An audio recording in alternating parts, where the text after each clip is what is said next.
बारिश की सीजन आने वाली है और ऐसे मौसम में कोई प्यारा सा हिल स्टेशन हो जहां आप कुछ दिन बड़े आराम से बिता सके तो क्या कहना। राजस्थान का एक लौता हिल स्टेशन जो करीबन 1220 मीटर मतलब 4000 फीट की हाइट पे है, जिसका प्राचीन नाम है अरबुदा, जो अब माउंट आबू के नाम से जाना जाता है। इस पहाड़ी इलाके के ठंडे और सुहाने मौसम का मजा लेने टूरिस्ट दूर दूर से यहाँ खींचे चले आते हैं। माउंट आबू केवल आज ही नहीं लेकिन बहुत पुराने समय से लोगों को लुभाता आया है। उस समय में भी जब राजा महाराजा या राजघराने को लोग राजस्थान की जबरदस्त गर्मी से बदहाल हो जाया करते थे, तब उनकी सबसे पहली पसंद माउंट आबू ही हुआ करती थी।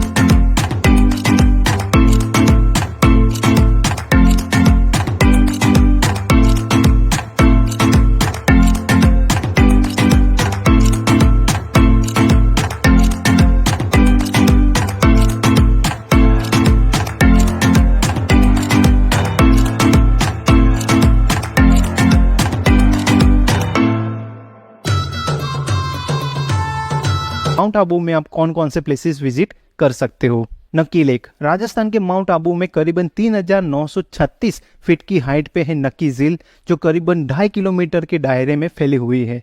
यह भारत की पहली मानव निर्मित झील है जिसकी गहराई लगभग 11,000 मीटर है।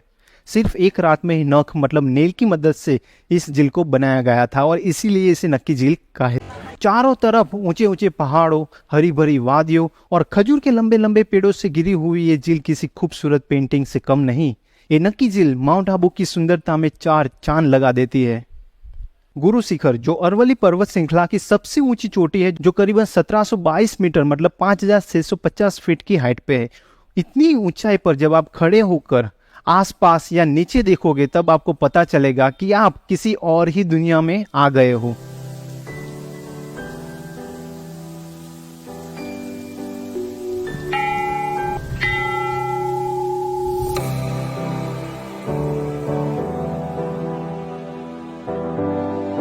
सनसेट पॉइंट, सूर्यास्त का बेहतरीन नज़ारा देखने के लिए राजस्थान में इससे अच्छी जगह कोई हो ही नहीं सकती।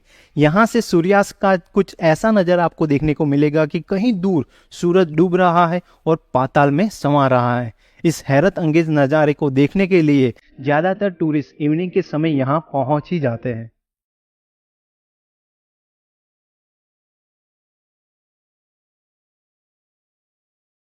हनीमून पॉइंट, जो सनसेट पॉइंट से करीबन 4 किलोमीटर एंड नक्की लेक से करीबन 2 किलोमीटर के डिस्टेंस पे है।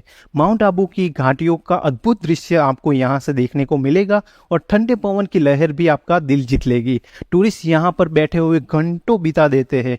ऐसी प्यारी जगह जब आप विजिट करोगे तब आप खुद ही समझ जाओगे कि इसे हनीमून पॉइंट क्यों कहते हैं।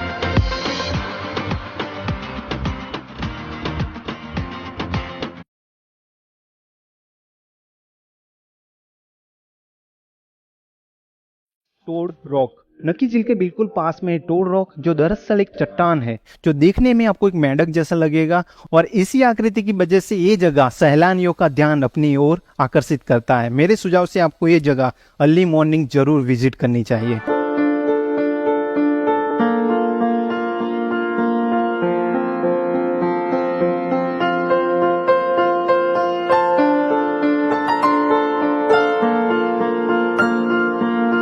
गौमुख टेम्पल, माउंट आबू में एंटर होते ही 1 किलोमीटर बाद गौमुख सर्कल है। वहां से करीबन 3 किलोमीटर के डिस्टेंस पे है गौमुख मंदिर जाने का रास्ता, जहां आप अपना व्हीकल पार्क करने के बाद करीबन 750 जितनी सीढ़ियां आपको नीचे उतरनी है। यहाँ पत्थर के बने हुए गौमुख से सदा के लिए सरस्वती नदी का पानी बहता ही रहता है और इसीलिए इस स्थान को गौमुख कहा जाता है। यहाँ पर गुरु वशिष्ठ का एक अनोखा आश्रम भी है और ऐसा भी माना जाता है कि भगवान श्री राम ने अपनी शुरुआती शिक्षा यहीं प्राप्त की थी।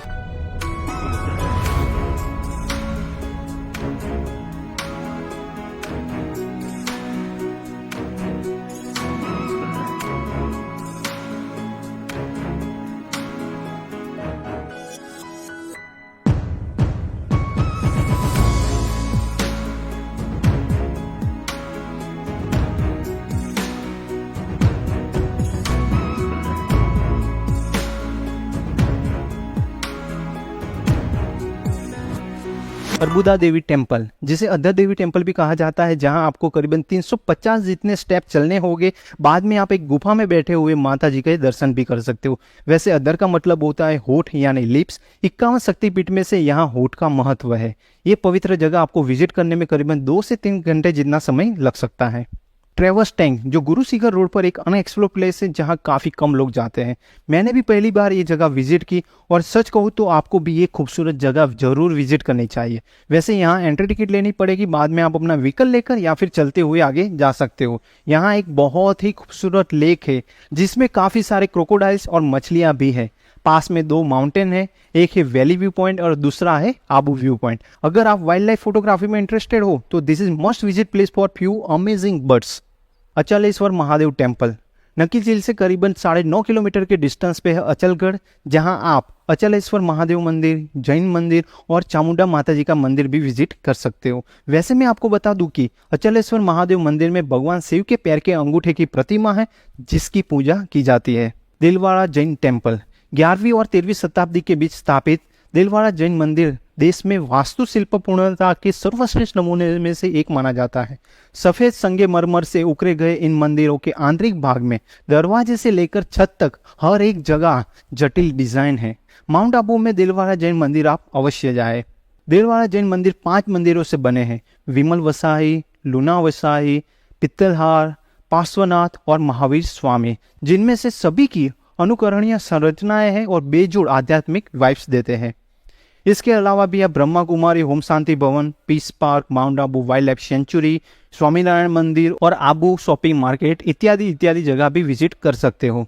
अब हम बात करते हैं कि आप माउंट आबू कैसे पहुंच सकते हो। माउंट आबू जयपुर से करीबन 500 किलोमीटर, उदयपुर से 160 किलोमीटर और अहमदाबाद से 230 किलोमीटर के डिस्टेंस पे है। अगर आप बाई फ्लाइट आना चाहते हो तो उदयपुर एंड अहमदाबाद नज़दीकी एयरपोर्ट है। अगर आप बाई ट्रेन आना चाहते हो तो आबू रोड नज़दीकी रेलवे स्टेशन है जो करीबन 26 किलोमीटर के डिस्टेंस पे है। अगर आप बाई बस या टैक्सी से आना चाहते हो तो राजस्थान या फिर अहमदाबाद से आपको पब्लिक एंड प्राइवेट ट्रांसपोर्टेशन भी मिल जाएगा। माउंट आबू पहुंच तो गए, लेकिन रहने के लिए अगर कोई अच्छी सी जगह मिल जाए तो इस ट्रिप में 4 चांद लग जाए। देखो, वैसे तो माउंट आबू में होटल्स, रिसोर्ट, गेस्ट हाउस की कोई कमी नहीं है। आपको धर्मशाला और मंदिर भी मिल जाएगा रहने के लिए। लेकिन अगर आप नक्की लेक के आसपास में कोई होटल बुक कर रहे हो तो बेहतरीन व्यूज तो आपको मिलेगा ही मिलेगा, लेकिन कुछ प्लेसेस भी आप बाय वॉक एक्सप्लोर कर पाओगे। होटल्स की प्राइस रेंज के बारे में अगर बात करें तो यूजुअली 800 रुपीज से स्टार्ट होती है। देखो, माउंट आबू एक पॉपुलर डेस्टिनेशन है जहां आपको देश के कोने कोने से आए हुए लोग मिलेंगे और इसीलिए यहां आपको इंडिया की हर एक डिश खाने को मिल जाएगी। आप जिस होटल में रुक रहे हो वहां तो आपको फूड मिलेगा ही, लेकिन अच्छे रेस्टोरेंट की भी कोई कमी नहीं है। अगर हम प्राइस की बात करें तो 150 रुपीज़ पर डिश आप मान के चलिए। लेकिन अगर आप कोई रेस्टोरेंट ट्राई करना चाहते हो तो मैं आपको अर्बुदा रेस्टोरेंट जरूर सजेस्ट करूंगा, जो बाबा साहेब आम्बेडकर सर्कल के पास में है। अब जो रहना, खाना पीना, कहाँ घूमना है वो सब पता है, लेकिन इस सब जगह पे कैसे जाए तो मैं आपको सबसे बेस्ट ऑप्शन बता देता हूँ। अगर आप नक्की लेक के आसपास में कहीं स्टे कर रहे हो तो Nakki lake, toad rock, honeymoon point, Om Shanti Bhavan, Arbuda देवी टेम्पल जैसे कुछ प्लेसेस आप बाय वॉक ही एक्सप्लोर कर पाओगे। और जो दूसरे प्लेसेस है जिनके लिए आप 2 व्हीलर या 4 व्हीलर रेंट पे ले सकते हो, जिसमें 2 व्हीलर के 300 रुपीज़ से 500 रुपीज़ होते हैं, बुलेट जैसी बाइक के करीबन 800 रुपीज़, 4 व्हीलर करीबन 1200 से 1800 रुपीज़ की प्राइस होती है, जिसमें थार जैसी जो 4 व्हीलर होते हैं उसमें 2500 से 3000 रुपये तक पर डे चार्ज होता है, जो सीज़न के हिसाब से अप डाउन भी हो सकता है, लेकिन आपको बार्गेनिंग जरूर करनी है। वैसे तो माउंट आबू विजिट करने के लिए 2 दिन काफ़ी है, लेकिन अगर आप हर एक जगह को बड़े आराम से अपने टाइम के हिसाब से विजिट करना चाहते हो तो मिनिमम 5 दिन तो चाहिए ही चाहिए। यूजुअली वीकेंड में टूरिस्ट 2 दिन के लिए ये ट्रिप प्लान करते हैं और इन हसीन वादियों का मनमोहक नज़ारा एंजॉय करते हैं। माउंट आबू आप किसी भी सीजन में विजिट कर सकते हो, लेकिन गर्मी के मौसम में आपको ज़्यादा टूरिस्ट देखने को मिलेंगे। लेकिन मेरे हिसाब से अगर आप मानसून में आ रहे हो तो ये प्यारा सा हिल स्टेशन किसी जन्नत से कम नहीं। अगर आप माउंट आबू के बारे में और भी ज़्यादा डिटेल में जानना चाहते हो तो मेरी माउंट आबू रिलेटेड जो प्लेलिस्ट है वो आप देख सकते हो, जो आपको स्क्रीन में यहीं कहीं दिख रही हो।